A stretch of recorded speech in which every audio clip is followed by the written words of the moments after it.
What a phenomenal time to be alive, and what a phenomenal time to know that the fact you are in relationship is a testament that things are just gonna work out. You speak, but most times the words just disappear. You've tried to explain things to your spouse over and over and over again, but it turns into another argument. You wonder if this is the best way to continue to be in this relationship. You're feeling tired, exhausted.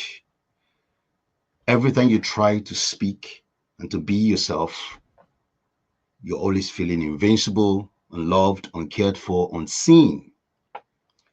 If this video describes you, then you will just find a way to move forward. And let me just be clear, it's not too late for you to find a way to communicate with your spouse and to become visible and for you to be seen as someone that is seen in the relationship and not being invincible. Today, I'll be talking about why you are not feeling heard in your marriage or your relationship and what you can do about it. I remember when we got married early, me and my wife, Chinze, this year is making up 17 years in marriage. At the beginning, ability to express yourself fully, an ability to ensure that we both feel seen, heard, cherished, and understood was a little bit challenging in the sense that my temperament sometimes get on the way. I'm somebody that wants things to be resolved right now. I can be blunt and direct. That is from a sanguine caloric perspective, if you understand what personality is all about. And I'm going to put that link in the chat on the below so that you can maybe take it if you haven't known your temperament. It's really, really important and it's free. You don't need to get anything to pay, but it just gives you some perspective. It's not conclusive, it's not exhaustive, it's not complete, but it gives you an insight into some of your default setting and your wiring as an individual. My wife was phlegmatic, melancholy at the time when we started, and she's more reserved, she's more introverted. I'm the extroverted one. She's more of someone that wants to process their emotions very well, take their time. And in the process of her taking her time, sometimes I feel she's slow, sometimes I feel she's taking too long to take decisions and to come to an agreement. Sometimes that also frustrates me a lot. I don't know if this is familiar to you or if you're in that kind of situation where your differences are just getting on the way and every time you say something is misunderstood, and anytime the other person says something you also is misunderstood, and you guys continue to just be in that circle of constant arguments, misunderstanding. You're not truly flowing, until I came to realize that it's not just about my assertiveness or blunt or being direct. Also, when I say these things, it's also very, very important. The way I approach it is also very, very important. It helped me to know how to share and know how to allow my wife to process emotion and for us to get the right alignment to have a conversation. And that is from a safety perspective, because it's not every time you just have to talk or anything that comes into your mind, you say it. If you're watching this and this is very unique to your situation, then you're in the right place. Just keep watching this video and then you will understand why you don't just have to give up immediately or just think that it's over.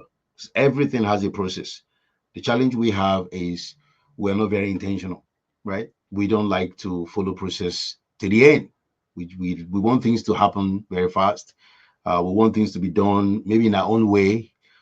Sometimes we'll find it difficult to take other people's opinions and perspective. All right. So the epiphany I got from my understanding of who I am and who my wife is, it gave us that bridge on how we can align and synergize in dealing with whatever we disagree with at any time. So I will share three different things you can do so you can feel heard, you can feel seen, and also you can start connecting with your spouse. There's nothing as frustrating when you are married, when you are in a relationship, and you and your spouse are just separate people. You are not able to fully connect from a deep, meaningful conversation level. That can be very tiring. And this is why you are here today. The first thing I would like to talk about is safety precedes sound. Uh, Myself, because I'm very extroverted, and sometimes I could be loud in terms of my words, in terms of what I say. And sometimes when I get so frustrated, my words can be seen as someone that yells or scream, right? And that's not the best place to be in your marriage and relationship. Okay. If you're not feeling heard because you're trying to explain something and your spouse is not getting it, have you think about how is the environment? Is the environment emotionally safe to even have the conversation and for your spouse to process what you're saying? Are you relatively safe? Okay. Because it's not about you just trying to listen to respond or listening to be defensive. Most times you are trying to listen to your spouse, but you know that a lot of things they've just said, you're not buying it. You don't even want to get involved in that space. You're only coming to win. You're only coming to show them that you're completely not buying anything they're saying. So that will not even help the relationship at all. That will not even help you to feel that someone cares or somebody is empathic or wanting to understand what exactly you are talking about. So, anytime you have any disagreement or misunderstanding, or you want to share something that is so important to you, ask yourself, is it a good time for us to talk about this? Because you can see the emotion probably is rising, and at that time, everybody is just on edge. It would be nice to switch and think about the best time to have this communication, the best time to speak. We have mouth, we can speak, we can talk, but are we really conversing? Are we really connecting on a deeper level? Because anytime you are feeling unseen or unheard, there's a need there. And this is why you're trying to express yourself to your spouse in a way they will understand what exactly is going on with you. And that is why I love this scripture, Proverbs 15, verse 1. It says, a soft answer turns away wrath, but grievous words stir up anger. When you know the environment is not safe to have any communication that's going to be meaningful, that's going to be solution driven, and also that is going to make each person feel safe connecting at the end of the day, then just calm down and choose a better time. Or you have something in your heart that you want to talk to your husband about, you want to talk to your wife about, but you can see that right now we want to eat. This is not the time to talk about this stuff. Or we're in a stressful situation about the bills or the kids or something. Do not bring out something that will just change the whole mood. And you have to be intentional about it. You might not be completely happy with the whole issue going on, but your ability to control yourself and find the right time to speak is really, really important. And now, when you find the right time to speak, when you find the right time to have this conversation about whatever it is that is in your heart, is in your mind, speak from your wounds, not weaponizing what has happened or what you want to talk about.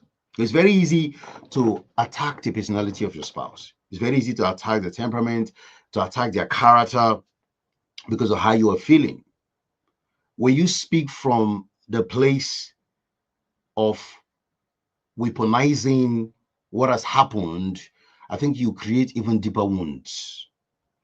You will not solve the problem. The other person will just have this defensive war and they will just attack or they will not even listen at all. So ensure that even when you're speaking, come from a very strong, emotional, intelligent perspective. Put yourself in your spouse's shoe as you share and as you converse. Speak from your pain. Don't weaponize the pain. Don't use it as a way to attack your spouse. Just be human about it. Make it personal. I feel this way when this happened. I feel neglected. I feel unheard. I feel withdrawn. I feel not supported.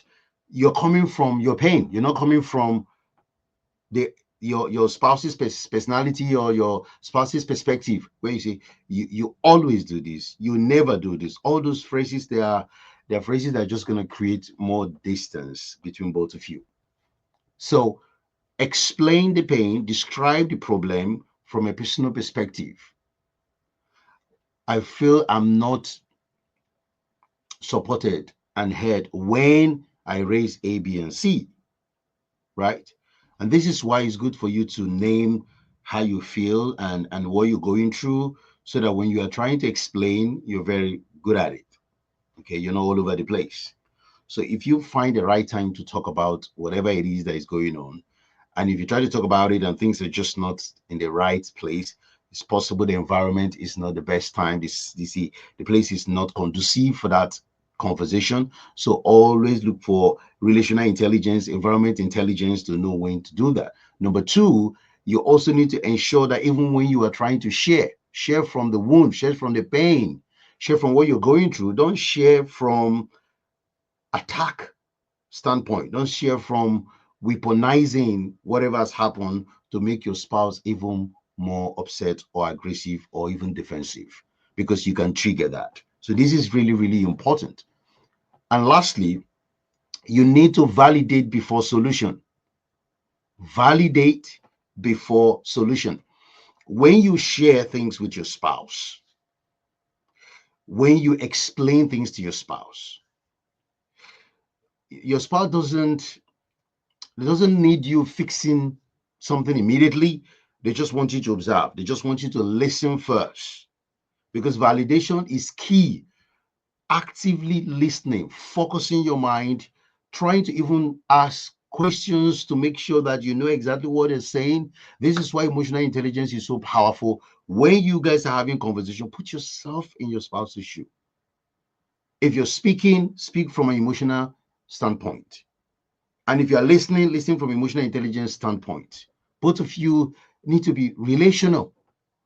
If you are combative, if you are seeing the whole conversation as a place of war, a battleground, the whole thing will just escalate. So when they share, when they talk about how they're feeling, you just listen, acknowledge their pain, acknowledge their viewpoint, even though you disagree, but try to understand where they are coming from, so that even when you try to respond, you are responding from a place of seeking peace, resolution, solution, not to prolong the problem or even escalate the problem. This will become a very, very difficult place to be, or to resolve that issue, if you don't come from that standpoint. And this is why a lot of couples, they suffer, they struggle, because they're not able to fully understand these three steps. If you don't understand these three steps, it becomes difficult for you to feel heard or seen in your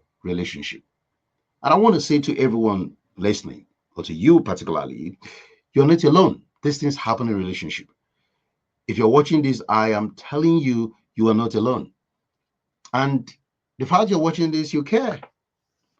And this means that your marriage still have a chance. This is not the end of the road. But that change will not just happen. You need to intentionally grow personally. You need to work on yourself. It doesn't happen by accident. John Maxwell said change is inevitable, growth is optional.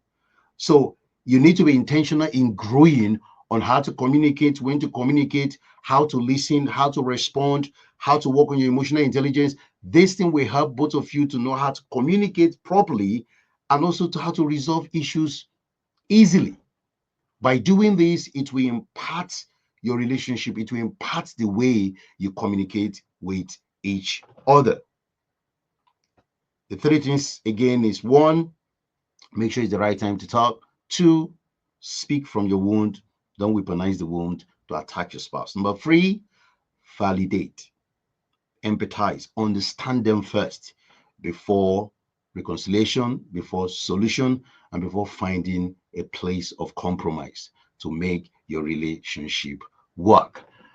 If you like this video, I would like you to tell me, what do you think about what I've just said? Which of these 3 points resonate with you? Just comment on the comment box below. And if you want me to say something different about what I've just shared today, please just let me know. Comment. I'll read it and I'll reply. I'll do everything I can to ensure that we continue to create value in this channel. And if you're watching this, you haven't subscribed, please hit the subscribe button below and just put the notification bell so that you know when we upload more videos on this channel. I want to say a massive thank you for joining us today, and make sure you share this with your friends and family. You just don't know, this video could just help someone and continue to help them to be a better spouse. Enjoy the rest of your day, and I will see you in my next video. Take care. Bye.